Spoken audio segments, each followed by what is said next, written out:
Have you seen the headlines talking about the increase in foreclosures in today's housing market?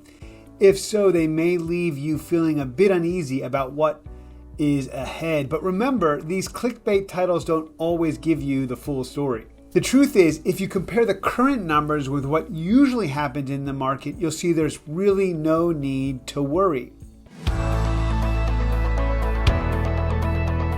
So let's put the headlines into perspective.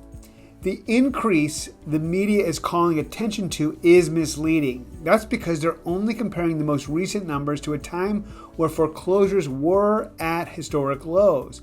And that's making it sound like a bigger deal than it really is. In 2020 and 2021, the moratorium and forbearance program helped millions of homeowners stay in their homes, allowing them to get back on their feet during a very challenging period. When the moratorium came to an end, there was an expected rise in foreclosures. But just because foreclosures are up doesn't mean the housing market is in trouble. Historical data shows there isn't a wave of foreclosures. Instead of comparing today's numbers with the last few abnormal years, it's better to compare to long-term trends, specifically to the housing crash, since that's what most people worry may happen again. Take a look at this graph.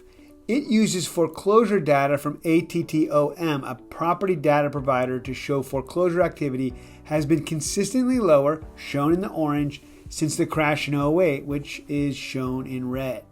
So while foreclosure filings are up in the latest report, it's clear this is nothing like it was back then. In fact, we're not even back at the levels we'd seen in more normal years like 2019. Now, as Rick Sharga, the founder and CEO of the C.J. Patrick Company, explains, quote, foreclosure activity is still only at about 60% of pre-pandemic levels, end quote. Now, that's largely because buyers today are more qualified and less likely to default on their loans. Delinquency rates are still very low, and most homeowners have enough equity to keep them from going into foreclosure. As Molly Bosol, principal economist at CoreLogic, says, quote, U.S. mortgage delinquency rates remained healthy in October, with the overall delinquency rate unchanged from a year earlier and the serious delinquency rate remaining at historic lows. Borrowers in later stages of delinquency are finding alternatives to defaulting on their home loans, end quote. The reality is, while increasing, the data shows a foreclosure crisis is not where the market is today or even where it's headed. Bottom line, even though the housing market is experiencing an expected rise in foreclosures, it's nowhere near the crisis levels seen when the housing bubble burst. Now, if you have questions about what you're hearing or reading or about the housing market, let's connect.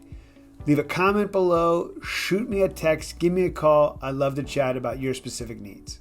Have a great day, and I'll see you in the next video.